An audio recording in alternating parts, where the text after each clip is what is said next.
Ce vendredi de novembre, quand Henri lui a dit de retirer son tablier devant toute la cuisine du Ritz, il lui restait dans son compte de quoi tenir 3 semaines, 2 valises sur un palier et un carnet noir qu'elle n'a pas lâché. Une chienne squelettique l'attendait sur le seuil d'un moulin que personne ne voulait, dans un luberon qu'elle ne connaissait pas. Elle ne bougea pas quand Héloïse poussa le portail. Elle la regarda arriver comme si elle attendait cette personne-là depuis des jours. On lui avait laissé en héritage 4 murs mangés par le lierre, des ailes brisées et le silence d'une femme morte sans jamais s'être présentée. Un moulin à l'abandon, a dit le maire avec son sourire de costume gris. Laissez-moi vous aider à vous en débarrasser. Mais dans les murs de pierre que personne ne regardait plus, la chienne avait senti quelque chose qu'Héloïse n'entendait pas encore.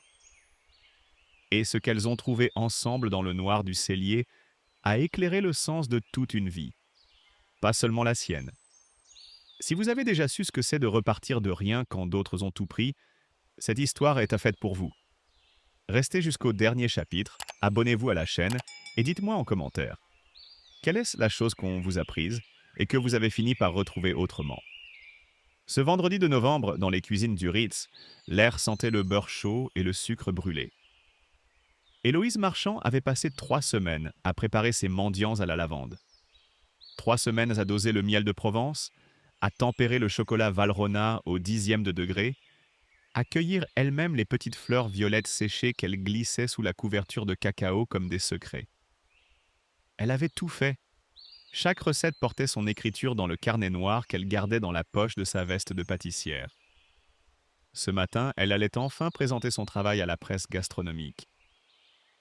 Henri lui avait promis la toque de chef pâtissière depuis 18 mois. Ce matin, il allait tenir sa promesse. Elle poussa la porte des cuisines à 7h30. La salle de dégustation était déjà dressée, les assiettes posées sur les nappes ivoire, les verres d'eau pétillante alignés. Et derrière le comptoir, en veste blanche immaculée, coiffée de la toque qu'Héloïse n'avait jamais portée, Margot souriait à un journaliste du Figaro. Héloïse s'arrêta. Margot avait 26 ans, la même mâchoire que son père Henri, et aucun talent particulier pour la pâtisserie. Elle ne savait pas tempérer le chocolat. Elle confondait le pralin et le praliné. Mais elle portait la toque, et elle présentait les mendiants à la lavande aux journalistes de Gau et Milo, comme si elle les avait inventés la veille au soir. Héloïse fit un pas vers elle, puis un autre. Elle voulait rester calme.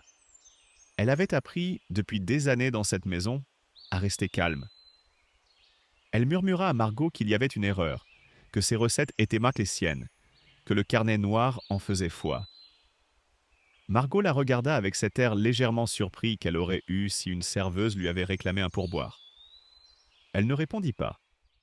Elle se retourna vers le journaliste et continua de parler du mariage entre la lavande et le cacao. C'est alors qu'Henri entra. Il avait 62 ans, des tempes grises, un costume anthracite parfaitement taillé. Il traversa la salle à dégustation d'un pas régulier, sans hâte, et s'arrêta à 3 pas d'Héloïse. Il n'éleva pas la voix. Henri ne haussait jamais la voix. C'était là son talent le plus redoutable. Il lui dit de retirer son tablier. Devant les journalistes, devant les commis qui baissèrent les yeux sur leur plan de travail, devant Margot qui se pencha légèrement en avant comme pour mieux entendre, il l'accusa d'avoir dérobé du chocolat de couverture Valrhona dans les réserves. Une accusation fabriquée de toutes pièces, Héloïse le savait. Elle le savait, et lui aussi le savait. Et tous deux savaient qu'elle ne pourrait rien prouver sur le moment, dans cette salle, face à ces gens. Elle retira son tablier. Elle ne dit rien. Elle plia le tablier blanc en 4, comme elle l'avait toujours plié, avec ce soin machinal des gestes répétés 1000 fois, et elle le posa sur le comptoir. Puis, elle prit son carnet noir dans sa poche de veste. Henri tendit la main pour le saisir. Héloïse fit un pas de côté et garda le carnet. Elle sortit par la porte de service. Dehors, Novembre avait décidé de ne ménager personne. La pluie tombait fine et froide sur la rue Cambon.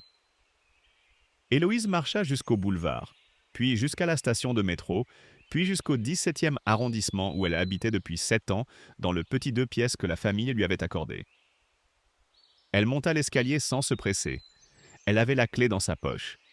Elle glissa la clé dans la serrure. La clé n'entra pas. Elle essaya 3 fois, tourna dans les deux sens. Rien. La serrure avait été changée dans la journée. Sur le palier, 2 valises de toile beige attendaient, posées côte à côte avec une précision qui ressemblait à un message. Héloïse reconnut ses affaires marchant à travers le tissu. Le pull rouge, les livres de pâtisserie, le cadre photo de sa mère. Elle s'assit sur la 2e marche et regarda les valises un moment. Puis elle les prit, descendit l'escalier et marcha sous la pluie jusqu'à la place des Ternes. Il y avait un banc sous un platane. Elle s'y assit avec ses 2 valises de chaque côté, comme une voyageuse dans une gare qui ne sait plus quel train prendre. Son téléphone sonna. Un numéro qu'elle ne connaissait pas, indicatif 84. Elle décrocha. Une voix d'homme, posée, légèrement nasale, se présenta. Maître Béranger, notaire à Apt, dans le Vaucluse.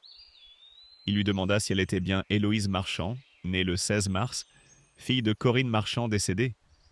Elle répondit que oui. Il lui expliqua alors qu'une certaine Solène Marchand était décédée 10 jours auparavant et qu'elle lui avait légué la totalité de ses biens, dont un moulin dans le Luberon. Héloïse demanda qui était Solène Marchand. Un silence s'installa sur la ligne. Maître Béranger dit simplement que c'était une parente. Qu'il l'expliquerait de vive voix à l'étude, si elle pouvait se déplacer. Et qu'il valait mieux qu'elle vienne assez vite, parce que des tiers avaient déjà montré de l'intérêt pour le bien en question. La pluie continuait de tomber sur la place des Ternes. Héloïse regarda ses 2 valises, puis le numéro sur son téléphone, puis les feux rouges qui clignotèrent dans les flaques. Elle avait 29 ans, plus d'emploi, plus de logement, et une tante dont elle n'avait jamais entendu parler venait de lui laisser un moulin. Elle demanda à Maître Béranger l'adresse de son étude. Le lendemain matin, elle était dans le TG fait pour Avignon, avec ses 2 valises posées dans le porte-bagages au-dessus de sa tête. Elle avait dormi dans un hôtel proche de la gare du Lion, une chambre petite et propre qui sentait le désinfectant et le radiateur chaud. Elle avait mangé une tartine beurrée au petit déjeuner et regardé la nuit dehors, sans penser à grand-chose. Ou plutôt en essayant de ne penser à rien, ce qui est différent. Dans le train, elle chercha le nom sur son téléphone. Solène Marchand. Elle tapa le nom dans plusieurs moteurs de recherche, changea l'orthographe, ajouta le Vaucluse, ajouta le Moulin, ajouta Apt. Rien. Comme si cette femme n'avait jamais existé dans le siècle numérique. Pas une photo, pas un article de journal local, pas une mention dans un annuaire. Un fantôme qui avait vécu sans laisser de traces sur les serveurs. La plaine de la Beauce défilait derrière la vitre, grise sous les nuages. Puis le Rhône, plus large qu'on ne l'attendait, et les premières pierres ocres. Le train ralentit sur le viaduc d'Avignon. Héloïse prit ses valises. L'étude de Maître Béranger se trouvait dans la vieille ville d'Apt, rue des Marchands, derrière la cathédrale Sainte-Anne. Héloïse y arriva en taxi depuis la gare TGFI d'Avignon, après 40 minutes sur l'autoroute puis les routes montantes du Luberon. Elle n'était jamais venue dans cette région. Elle regardait les oliviers, les pierres calcaires, les cyprès pointus qui découpaient dans le ciel bas, et elle avait l'impression de traverser un décor de film dont elle ne connaissait pas l'histoire.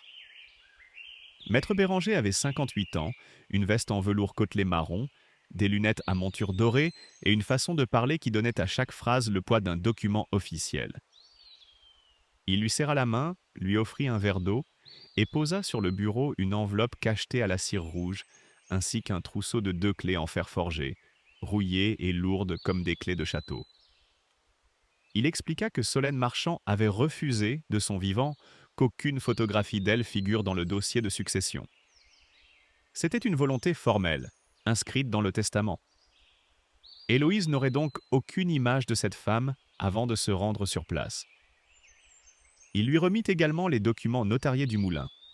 Le moulin de Prébois, à 4 km du village de Prébois en Luberon. Construit en 1789. Propriété de la famille Marchand depuis l'origine. Héloïse signa les papiers qu'il lui indiqua, sans tout comprendre. Puis elle demanda comment sa tante avait su qu'elle existait et pourquoi elle lui laissait tout cela. Maître Béranger plia ses mains l'une sur l'autre et dit Votre tante a attendu très longtemps avant de choisir son héritière. Elle vous a observé, mademoiselle. Héloïse demanda ce que cela voulait dire. Il répondit que c'était tout ce qu'il pouvait dire, et qu'elle trouverait peut-être d'autres réponses sur place. Elle reprit un taxi. Elle donna l'adresse au chauffeur. Le chemin de Prébois, Moulin des Marchands. L'homme hocha la tête comme s'il connaissait l'endroit, sans commenter. Ils quittèrent Tapte, longèrent le Calavon, traversèrent Beaunieu par la route du Bas, puis Lacoste avec ses ruelles grises et son château en ruine sur la crête. Passé Lacoste, le taxi prit un chemin de terre bordé de cyprès centenaires. Les branches se touchaient presque au-dessus de la route, formant une voûte sombre et froide. Le portail apparut au bout du chemin. Un portail en fer rouillé, haut de 2 mètres, dont les ornements en fer forgé représentaient des épis de blé et des feuilles de chêne. Au centre du portail, des armoiries avaient été martelées et effacées, mais on en devinait encore la forme. Un moulin sur fond de rivière. Héloïse descendit du taxi, prit ses valises. Le chauffeur fit demi-tour sans attendre. Elle poussa le portail qui s'ouvrit en gémissant et vit le moulin pour la première fois. Il était immense, plus grand qu'elle l'avait imaginé. Une bâtisse de pierre grise et ocre, à 3 étages, avec une tour ronde sur le flanc gauche et 4 ailes de moulin avant qui pendaient, déchirées et tordues, comme les bras d'un homme qui se rend. Le lierre avait recouvert la moitié du mur nord. Le jardin n'était plus un jardin, c'était un fouillis d'herbes sèches, de ronces et de lavandes mortes, avec ici et là un olivier qui avait survécu à tout le reste. Sur le seuil de la porte principale, une chienne était assise. Elle ne bougea pas à l'arrivée d'Héloïse. Elle ne grogna pas, elle n'aboya pas.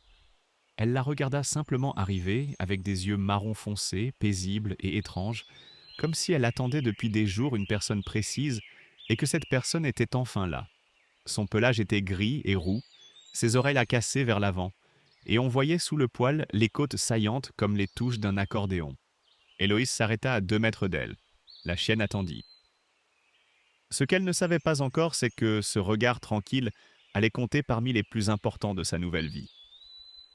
La lourde porte de chêne s'ouvrit sur un couloir de pierre dont le sol était en tomettes hexagonales rouges, usé au centre par des décennies de pas. L'air sentait la farine froide, la pierre humide et quelque chose d'autre, quelque chose de plus difficile à nommer. Une odeur douce et ancienne qui ressemblait à un souvenir d'enfance sans image précise, comme l'odeur d'une maison de famille vue une seule fois, très jeune, et qu'on n'a jamais retrouvée depuis. La chienne entra derrière elle, silencieuse. Héloïse posa ses valises dans le couloir et avança vers la cuisine. C'était une grande pièce voûtée, avec un évier en pierre, un fourneau en fonte et une longue table de noyer polie par le temps. La table était mise, 2 couverts, disposés côte à côte. Une assiette, un verre, un couteau et une fourchette, une serviette de lin plié.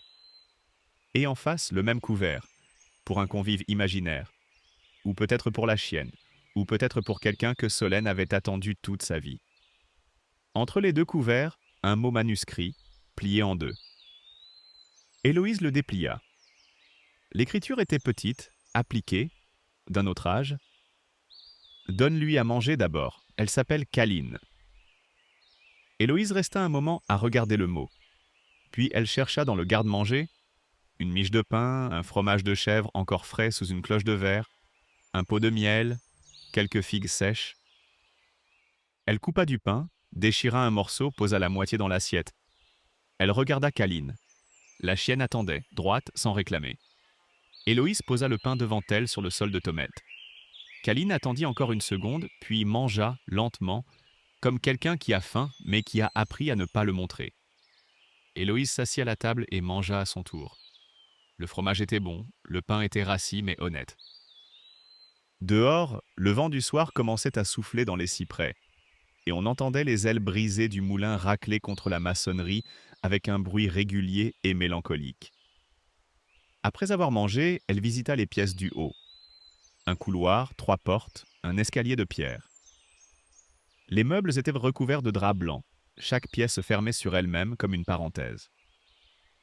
Elle souleva quelques draps, une bergère en velours vert, une armoire en châtaignier, un bureau à cylindre avec ses tiroirs fermés à clé. Tout sentait la poussière et le temps immobile. Dans la chambre principale, au fond du couloir, les draps avaient été ôtés. Le lit était fait, la fenêtre propre. Comme si quelqu'un avait préparé cette pièce en dernier, juste avant de partir. Sur le rebord de la fenêtre, un brin de lavande séché. Sur la table de nuit, une lampe et un livre fermé. Et sur le secrétaire en marqueterie, entre la fenêtre et l'armoire, un journal relié de cuir brun, épais, fermé par une lanière de cuir nouée. Héloïse le prit. Elle dénoua la lanière. La couverture intérieure portait, en haut à droite, un prénom et une date. Solène 1968. Et sous le prénom, en bas de la première page, cette phrase écrite à l'encre bleue, d'une main moins appliquée que sur le mot de cuisine, comme écrite vite, comme écrite en colère ou en urgence. Si tu lis ceci, c'est qu'ils t'ont enfin chassé, comme ils m'ont chassé moi. Héloïse s'assit sur le bord du lit et lut jusqu'à ce que la lampe de la table de nuit soit la seule lumière dans le moulin. Caline était venue s'allonger au pied du lit, le museau entre les pattes, et son souffle régulier emplissait doucement le silence de la chambre. À minuit passé, Héloïse s'allongea, habillée, sur le dessus de lit. Elle ferma les yeux. C'est alors qu'elle entendit des pas dans la cour. Caline se redressa. Héloïse alla à la fenêtre, écarta le rideau d'1 centimètre. Dans la cour, entre les oliviers, une silhouette d'homme marchait vers le portail de dos. Grande, en manteau sombre. L'homme poussa le portail, qui s'ouvrit sans grincer cette fois, comme s'il connaissait l'endroit. Il disparut dans le chemin de cyprès sans se retourner. Héloïse baissa les yeux vers le portail. Elle l'avait fermé en arrivant. Elle en était certaine. Le portail était de nouveau ouvert. Le lendemain matin, Héloïse descendit au village à pied. Le chemin de terre faisait 4 kilomètres, bordé de pierres sèches et de chênes pubescents dont les dernières feuilles roux et or collaient au sol mouillé. Il avait plu pendant la nuit. L'air sentait la terre froide et le romarin trempé. Caline marchait à 3 pas derrière elle, sans laisse, en suivant un protocole qui lui était propre. Le village de Préboise-en-Luberon était petit. Une place avec un lavoir, une mairie, une église dont le clocher portait une cloche unique. 3 ruelles perpendiculaires, des maisons en pierre de taille, des volets bleus ouverts. Une épicerie fermée le lundi. Et à l'angle de la place et de la rue de l'église, une boulangerie dont la vitrine portait en lettres dorées « Boulangerie Roux, depuis 1951 ». La clochette tinta quand Héloïse poussa la porte. Une femme de 71 ans, blanche de farine sur les avant-bras, se retourna depuis l'arrière-boutique. Elle regarda Héloïse. Et elle blêmit. Ce fut une chose étrange à voir. Ce visage de femme habituée à cuire, à pétrir, à peser, qui perdait soudainement toute couleur comme si une lumière venait de s'éteindre derrière elle. La femme s'essuya les mains sur son tablier sans quitter Héloïse des yeux, et elle murmura « Vous avez les yeux de Solène ». Elle s'appelait Madeleine, Madeleine Roux. Elle connaissait Solène depuis 40 ans, lui achetait sa farine de petit épeautre toutes les 2 semaines, le mardi matin. Depuis la mort de Solène, il y avait maintenant 6 semaines, la boulangerie tournait avec de la farine industrielle achetée en grossiste à Cavaillon, et Madeleine n'en dormait plus. Ce n'était pas seulement une question de goût, disait-elle. C'était une question de quelque chose qu'on ne sait pas nommer, et qui fait que le pain est vraiment du pain, ou n'en est pas. Elle fit asseoir Héloïse sur le tabouret derrière le comptoir et lui apporta un café serré avec 2 morceaux de sucre.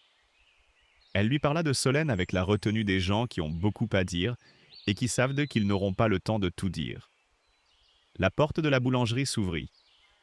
L'homme qui entra avait 64 ans, un costume gris bien repassé, une cravate bordeaux et un sourire installé sur le visage depuis si longtemps qu'il semblait ne plus pouvoir s'en défaire. Il dit qu'il passait par hasard, qu'il avait vu de la lumière et qu'il était ravi de rencontrer la jeune héritière. Il se présenta, Lucien Vasseur, maire de Préboise-en-Luberon, depuis 19 ans. Il s'assit sans qu'on l'y invite, commanda un café à Madeleine avec la familiarité d'un homme qui considère les lieux publics du village comme une extension de son bureau, et il parla à Héloïse du moulin.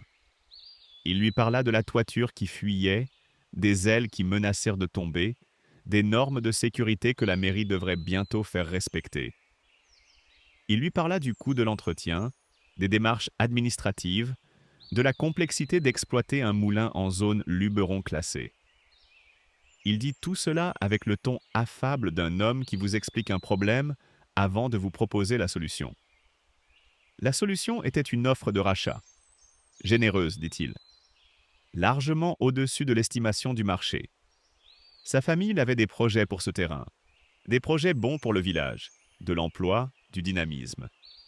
Et franchement, pour une jeune femme seule, de Paris, sans expérience de la propriété rurale, Héloïse posa sa tasse de café sur le comptoir.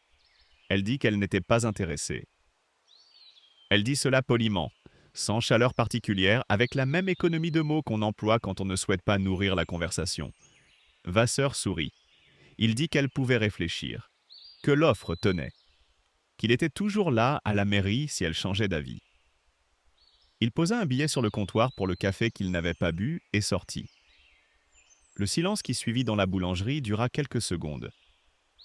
Madeleine regarda la porte fermée, puis regarda Héloïse. En sortant, Héloïse traversa la place et faillit buter contre un homme qui tournait le coin de la mairie, à grandes enjambées. Il était grand, carré d'épaules, avec des mains de travailleur et une veste de toile trop fine pour novembre. Il avait 32 ans peut-être, ou moins, ou plus. Ses visages taillés au vent des champs vieillissent différemment. Il s'arrêta, la regarda et dit « Ne signez rien. Votre tante m'avait promis quelque chose. » Il dit cela simplement, sans préambule, comme on dit une vérité qu'on a attendu de dire depuis longtemps. Puis il repartit dans la direction d'où il venait, vers le bas du village et les champs. Héloïse le regarda s'éloigner. Caline le suivit des yeux jusqu'à ce qu'il disparaisse, puis leva le museau vers Héloïse et attendit qu'elle se remette à marcher. Ce soir-là, dans la chambre du moulin, Héloïse rouvrit le journal de Solène. Elle chercha les pages qui parlaient d'Apatin du moulin, de la farine, de la meule. Les entrées des années 90 décrivaient en détail les travaux de restauration que Solène avait entrepris seule. Nettoyer le canal d'Amné, huiler l'axe de la roue à Auget, débloquer la meule courante. L'écriture devenait plus précise dans ces pages, moins littéraire, presque technique. Solène avait recommencé à moudre. Elle avait recommencé à vendre à Madeleine. Elle avait été heureuse, semblait-il, pendant quelques années. Puis une entrée, 3 jours avant sa mort, en octobre. Vasseur est revenu. Il a envoyé son notaire cette fois. J'ai refusé comme les autres fois. Il ne comprend pas que certaines choses ne sont pas à vendre parce qu'elles n'appartiennent pas à celui qui les tient, mais à ceux qui viendront après. Héloïse referma le journal et éteignit la lampe. Elle pensa à la silhouette dans la cour, à la grille ouverte, et à l'homme aux grandes enjambées qui lui avait dit de ne signer. Les 2 semaines qui suivirent furent ne faites que de poussière, de froid et de silence. Héloïse travaillait du lever au coucher, avec des journées qui n'avaient pas vraiment de milieu, parce qu'elle n'avait pas vraiment de fin. Elle commença par le rez-de-chaussée, la salle de la meule, le fournil, le cellier. Elle trouva des outils qu'elle ne savait pas nommer, des caisses en bois marquées de noms de variétés anciennes, des carnets de comptabilité qui remontaient aux années 60. Le soir de son 4e jour au moulin, Théo Lambert frappa à la porte. Il apportait un sac de pommes rainettes et une lampe de chantier dont elle avait besoin pour travailler dans la salle de la meule, où il n'y avait pas d'électricité. Il resta 2 heures à l'aider à déplacer les pierres qui obstruaient le canal d'Amné. Il ne parla presque pas. Il travaillait vite et bien, avec des gestes qui montraient qu'il connaissait le bâtiment. Il revint le lendemain soir, et le surlendemain. Cela devint une habitude sans qu'ils en aient jamais discuté. Il lui expliqua le fonctionnement de la meule avec des mots simples. La meule gisante en dessous, fixe. La meule courante par-dessus, contourne. Entre les deux, le grain s'écrase, se divise, devient farine. La distance entre les 2 meules détermine le grain de la farine, sa texture, sa personnalité. Trop serrée, les meules brûlent la farine. Trop écartée, elles la laissent grossière. Il fallait trouver le bon écart. Solène avait laissé des croquis dans un carnet à couverture cartonnée bleue, rangé dans le tiroir du bas de l'établi. Héloïse les étudia le soir à la lampe. Madeleine vint aussi, un après-midi de la deuxième semaine. Elle apportait dans un pot en grès, enveloppé dans un linge, son levain.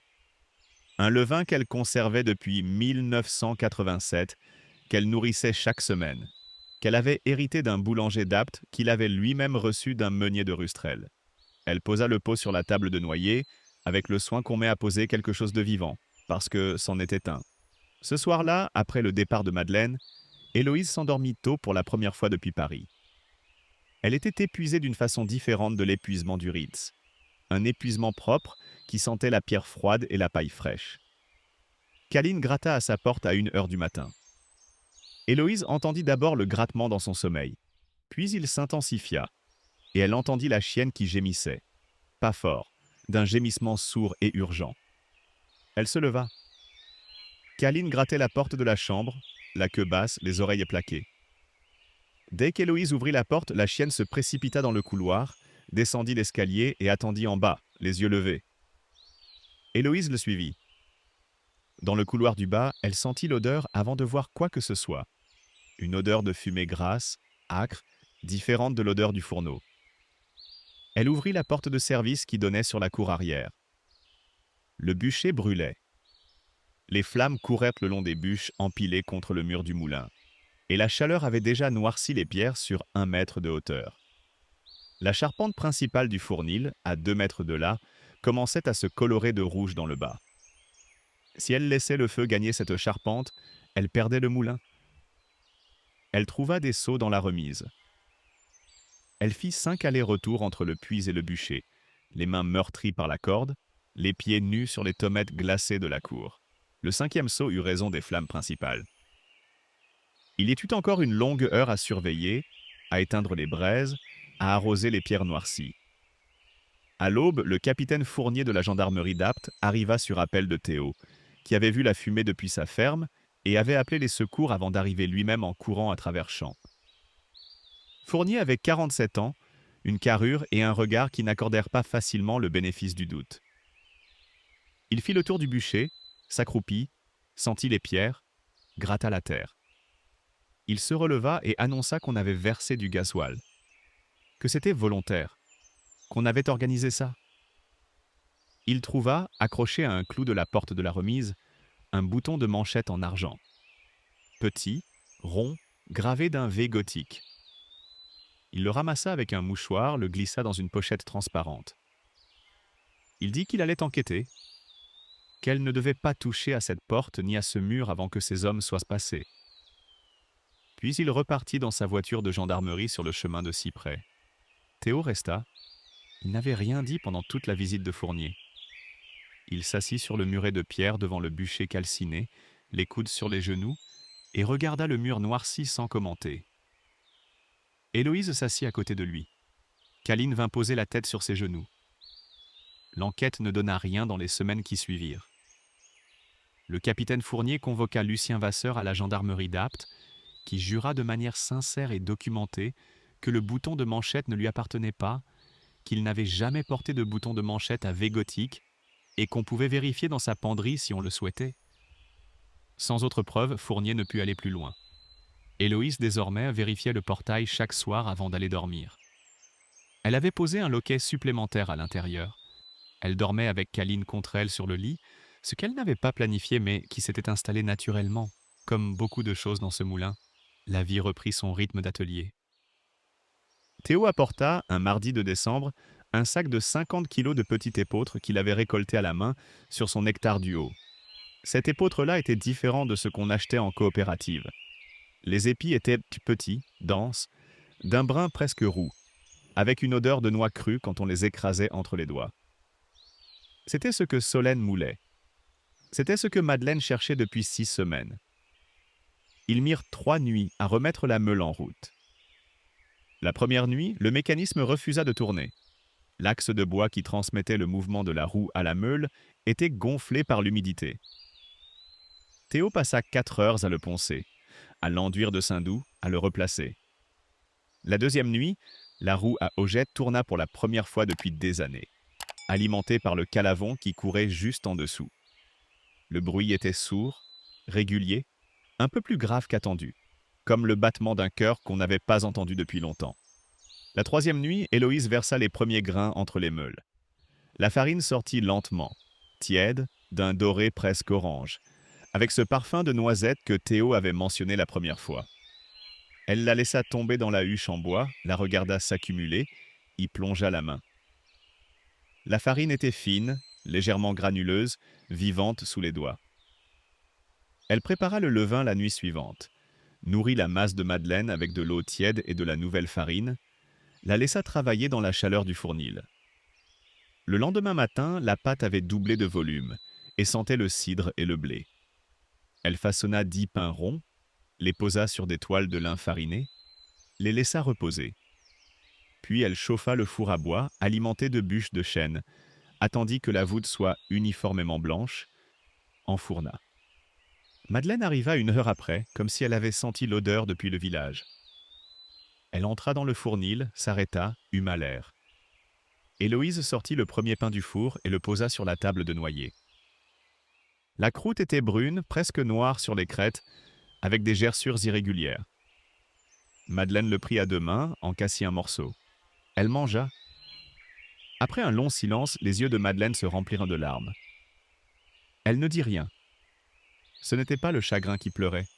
C'était quelque chose de plus vieux et de plus profond que le chagrin, quelque chose qui ressemblait à un retour après une très longue absence. Elle dit, d'une voix pas tout à fait ferme, « C'est exactement ça, c'est le pain de Solène. » Le samedi suivant, Héloïse loua une place au marché d'Apt. Elle y apporta 8 pains dans un cajot en bois et 2 bocaux de farine de petit épeautre. Elle posa une étiquette calligraphiée à la main. Le moulin de Prébois, farine et pain de petit épeautre. Mouture sur meule de pierre. Elle signa chaque sachet de farine de son prénom. En 2 heures, tout était vendu.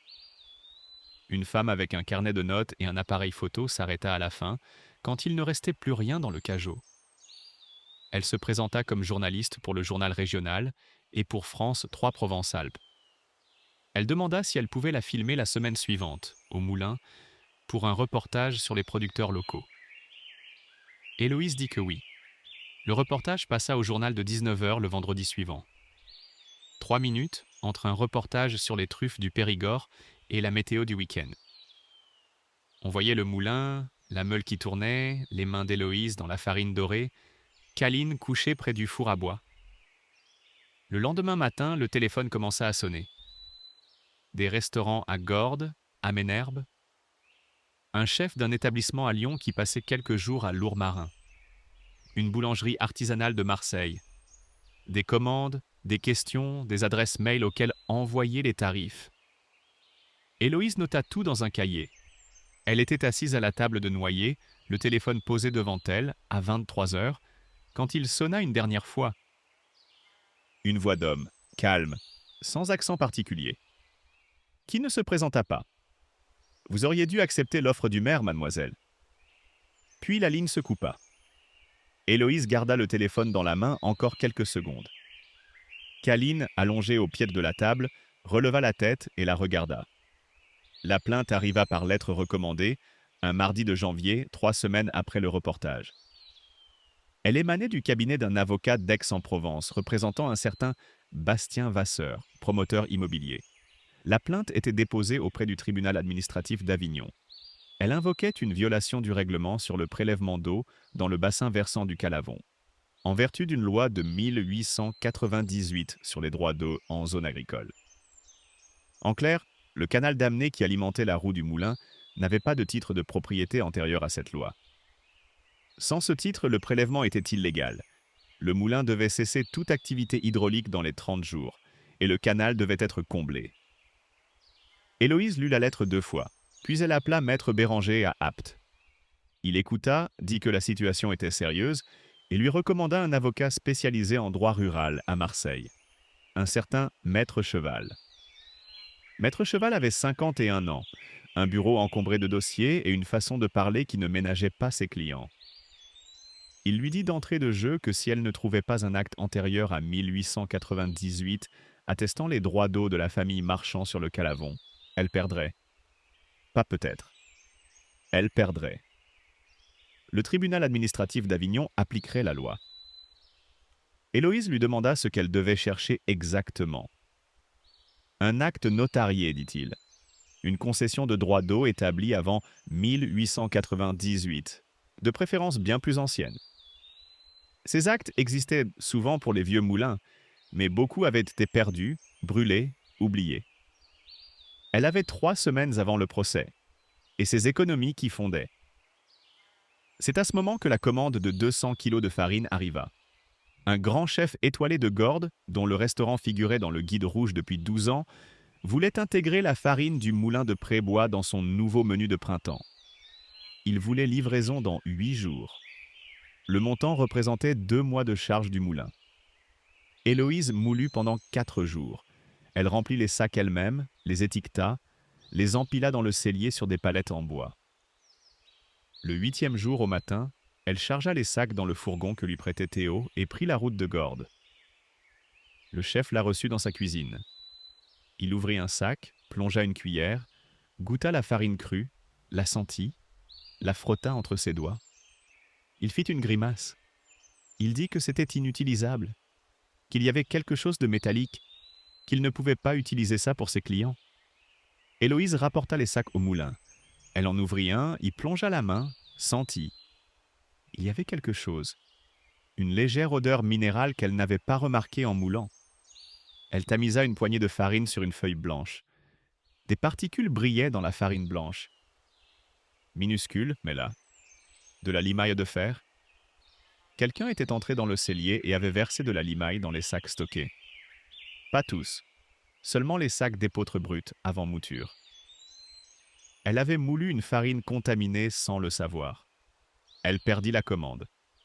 Elle perdit la confiance du chef, qui en parla à 2 de ses confrères. Elle avait encore 6 clients potentiels. En 3 jours, 2 l'appelèrent pour suspendre leur commande, citant des inquiétudes sur la qualité.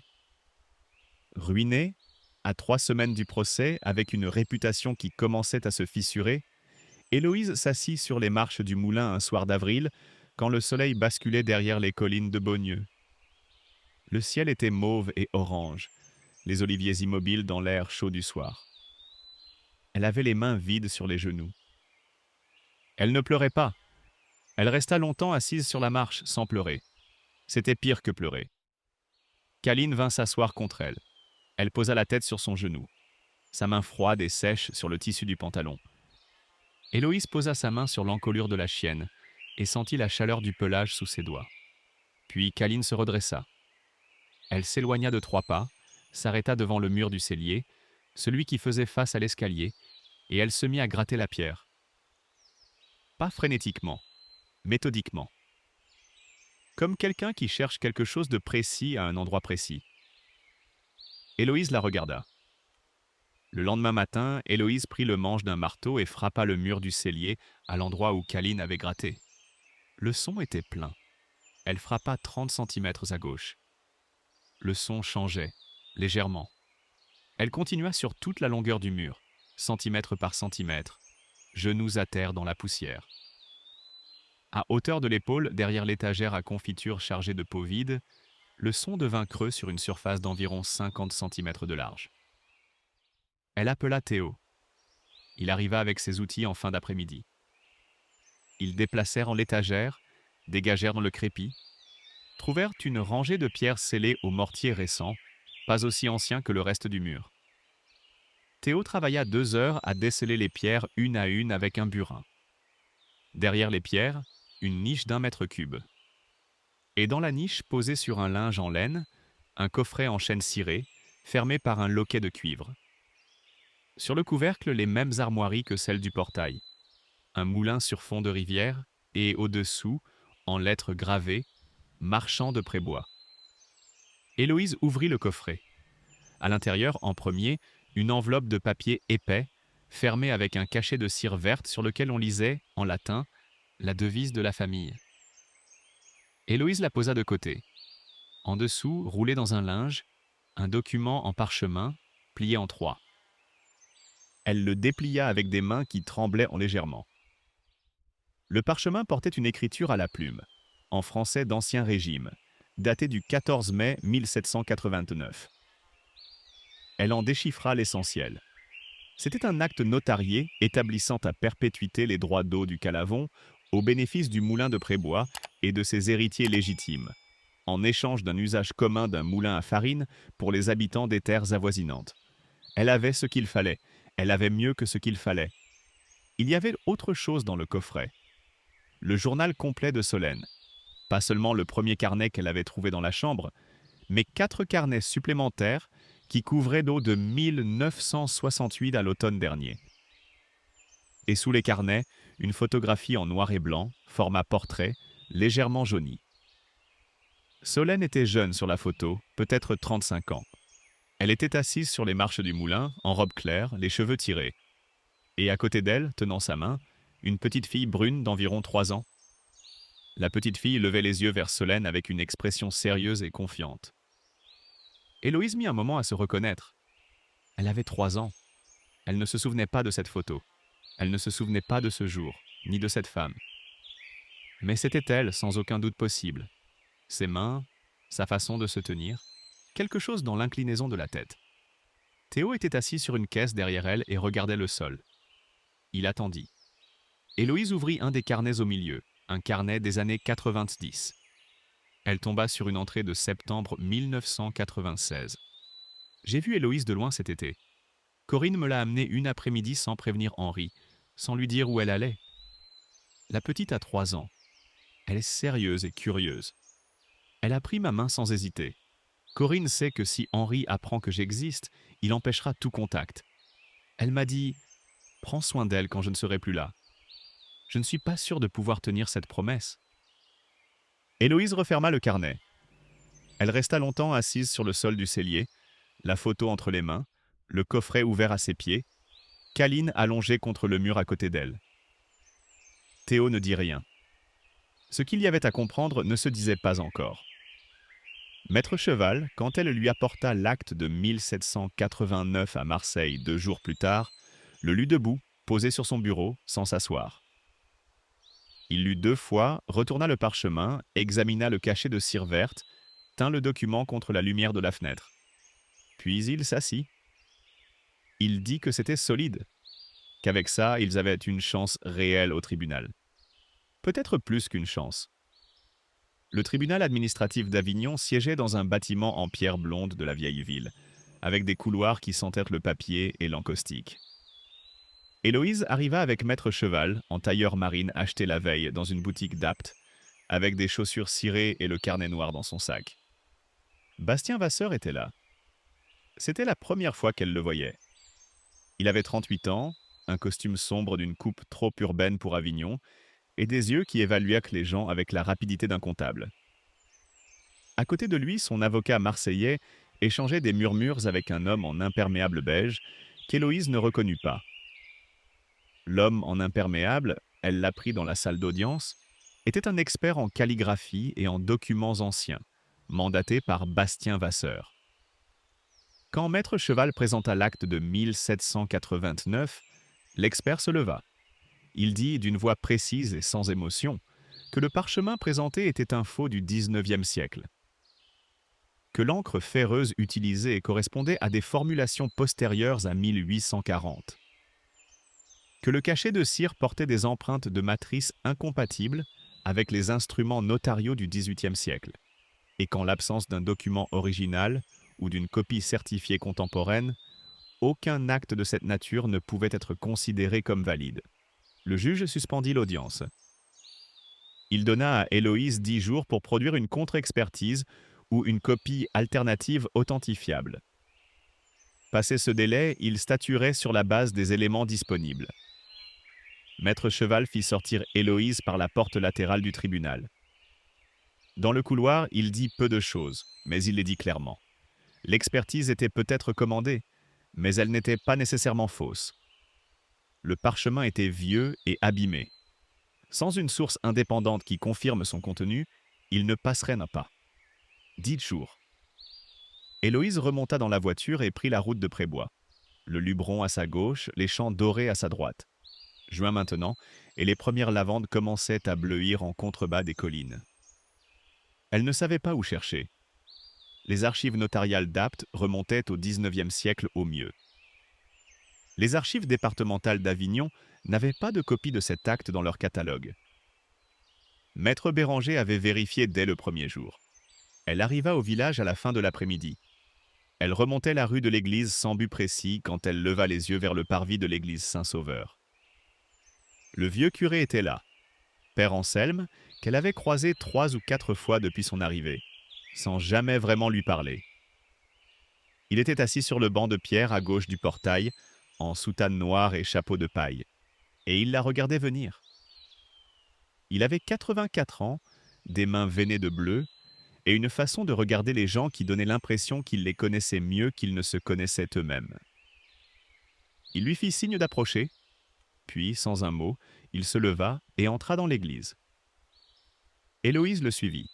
L'église Saint-Sauveur sentait la cire et la pierre froide, et l'été n'y entrait pas vraiment. Père Anselme traversa la nef jusqu'à une porte basse sur le côté gauche du chœur. Il sortit une clé de sa poche de soutane, ouvrit la porte. La sacristie était petite, encombrée d'ornements pliés et de missels empilés. Sur l'étagère du fond, derrière un retable en bois doré couvert de poussière, le prêtre chercha à tâtons, écarta quelques boîtes et en sortit un registre. Relié de cuir brun, épais, fermé par un lacet de chanvre. Il le posa sur la table et l'ouvrit. Il dit que depuis 1685, chaque curé de Saint-Sauveur recopiait dans ce registre les actes notariés importants du village. Non pas tous, mais ceux qui touchaient aux droits communaux, aux terres, aux eaux. C'était une tradition de l'Église d'avant la Révolution. Les curés étaient les seuls lettrés fiables, les seuls à ne pas brûler leurs archives à chaque changement de régime. Le registre avait survécu à la Révolution caché sous les dalles de la sacristie. Il avait survécu à 2 guerres, à une inondation et au feu de 1942 qui avait ravagé le presbytère. Il tourna les pages avec une lenteur délibérée, comme un homme qui sait ce qu'il cherche et qui prend le temps de le trouver correctement. Il s'arrêta. Il y avait là, recopié à la plume fine d'un curé du XVIIIe siècle, la copie de l'acte notarié du 14 mai 1789. Mot pour mot, avec le nom du notaire d'Apt, les termes de la concession d'eau, les noms des parties. Et en bas, le sceau épiscopal imprimé dans la cire brune du registre, parfaitement intact. Père Anselme referma le registre et le laissa sur la table, entre ses mains posées à plat. Il dit qu'il avait connu Solène enfant, qu'elle venait se réfugier au presbytère quand son père buvait et devenait brutal, qu'il lui avait appris à lire un peu de latin dans les missels pour la distraire, qu'elle était revenue le voir 2 ou 3 fois dans les années 90, quand elle avait recommencé à faire tourner le moulin. Il dit qu'en 1992, la dernière fois qu'il l'avait vue, Solène lui avait demandé de garder le registre et de le remettre à celle qui viendrait après, qu'il n'avait pas su qui ce serait, qu'il avait attendu. Il regarda Héloïse. Il dit simplement « Je crois que c'est vous ». À l'audience, 3 jours plus tard, Maître Cheval présenta le registre paroissial. Un expert calligraphe indépendant, cette fois désigné par le tribunal, confirma en une demi-journée l'authenticité de l'écriture et du sceau épiscopal. La copie concordait mot pour mot avec le parchemin original et le sceau ecclésiastique ne pouvait pas être falsifié a posteriori sans traces visibles à la loupe. Le juge débouta Bastien Vasseur. Il le condamna aux dépens, ce qui représentait une somme conséquente. Les droits d'eau du moulin de Prébois sur le Calavon étaient reconnus valides et perpétuels. Le soir même, le capitaine Fournier passa au moulin. Il annonça qu'un employé de la station-service de Beaunieu avait finalement contacté la gendarmerie. Il reconnaissait avoir vendu du gasoil en jerrycan un soir de décembre à un homme qu'il avait pu identifier sur photographie. Bastien Vasseur. L'homme attendait dans son véhicule immatriculé dans les Bouches-du-Rhône et avait payé en liquide. Bastien fut arrêté le soir du jugement. Le lendemain matin, Lucien Vasseur démissionna de la mairie de Prébois-en-Luberon, pour raison de santé, selon le communiqué laconique qu'il déposa sur le bureau de son premier adjoint avant de quitter le village dans sa voiture grise. 12 mois passèrent. Le moulin de Prébois tournait de nouveau. 7 jours sur 7 quand l'eau du Calavon le permettait, 5 jours sur 7 le reste du temps. Héloïse avait constitué une coopérative avec 7 agriculteurs du Luberon, dont Théo qui apportait chacun une ou plusieurs variétés de céréales anciennes. Petit épeautre, en grains, amidonnier, seigle de montagne. Le moulin les moulait sur meule de pierre, sans additifs, sans accélérateur, sans intervention chimique. La farine sortait de la bluterie avec la couleur que la nature lui avait donnée. 12 restaurants étoilés de Provence s'approvisionnaient au moulin. Une boulangerie parisienne, dans le Marais, avait fait le voyage jusqu'à Prébois pour goûter le pain et en commandait maintenant 200 kilos de farine par mois. Madeleine avait rouvert sa boutique, qu'elle avait failli fermer l'hiver précédent faute de clientèle et de goût, sous une nouvelle enseigne peinte à la main sur le bois de la devanture, pain de Solène. Elle vendait désormais plus de pain qu'en 20 ans de boulangerie ordinaire. Le village s'était un peu réveillé.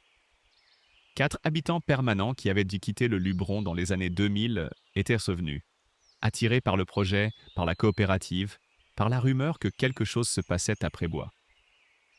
L'école communale, fermée depuis 7 ans, avait rouvert une classe unique pour les enfants du village et de 2 hameaux voisins.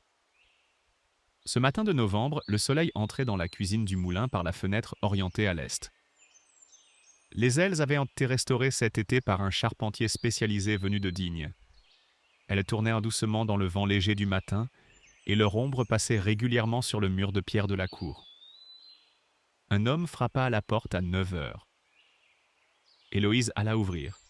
Henri Marchand se tenait sur le seuil, en manteau gris, les cheveux plus blancs qu'en novembre dernier. Il avait l'air fatigué d'une façon particulière. La fatigue des gens qui ont perdu quelque chose qu'ils croyaient solide. Son entreprise, elle l'apprendrait en quelques phrases, traversait des difficultés. Des contrats perdus, une ligne de financement retirée, une concurrence nouvelle dans la pâtisserie haut de gamme parisienne. Il était venu à Prébois. Il parlait de partenariat, de ses recettes, de sa connaissance des clients parisiens. Il parlait de réconciliation, dit-il. Il regardait la cuisine voûtée, la table de noyer, les sacs de farine empilés, le four à bois dont la chaleur rayonnait jusqu'au couloir. Héloïse l'écouta.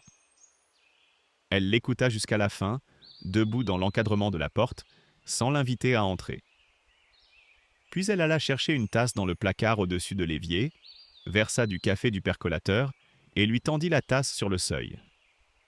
Elle dit « Vous m'avez appris une chose utile, Henri, à reconnaître les gens qui m'aiment de ceux qui m'utilisent. Buvez votre café et reprenez la route. » Henri tint la tasse quelques secondes. Il n'avait rien à répondre à cela. Il n'y avait rien à répondre.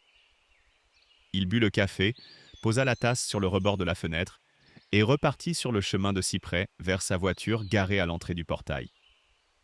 Héloïse referma la porte. Le soir de l'anniversaire de la mort de Solène, elle monta dans la chambre principale. Elle ouvrit le tiroir de la table de nuit où elle avait rangé, depuis plusieurs mois, une enveloppe que maître Béranger lui avait remise le premier jour, avec l'instruction de ne l'ouvrir qu'après un an. Elle avait respecté cette instruction sans se poser de questions, parce que c'était la dernière instruction de Solène, et qu'elle avait appris, au fil des mois, à faire confiance à ses instructions.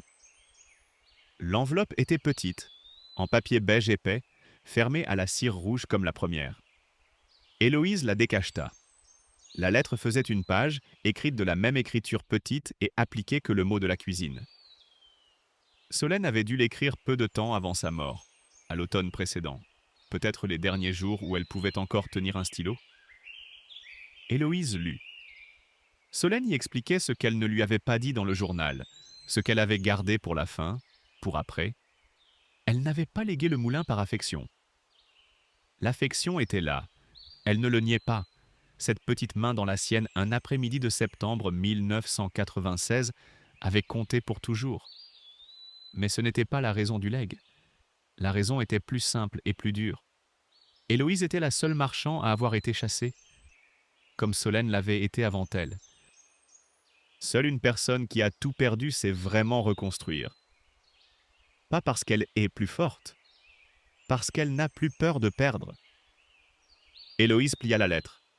Elle resta longtemps assise sur le bord du lit, la lettre entre les mains. dans le silence du moulin. Puis elle descendit et sortit sur le seuil.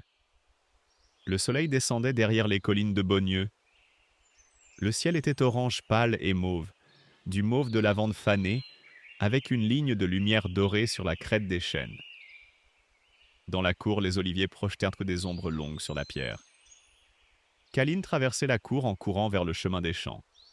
Et sur le chemin, Théo rentrait, une veste sur l'épaule, les bottes poussiéreuses, qui marchait de son pas régulier de paysan. Caline alla vers lui et il se pencha pour la saluer sans s'arrêter, avec le geste naturel de quelqu'un qui fait cela depuis longtemps. Les ailes restaurées du moulin tournaient lentement dans le vent du soir. Leur ombre passait et repassait sur le mur de pierre, régulière, comme un battement. Héloïse resta sur le seuil et regarda tout ça. Et pour la première fois depuis Paris, depuis le Ritz, depuis le banc de la place des Ternes sous la pluie froide de novembre, elle sourit sans retenue. Non parce qu'elle avait gagné, non parce que tout était réparé, parce que rien n'est jamais entièrement réparé, mais parce qu'elle était, enfin, exactement là où elle devait être.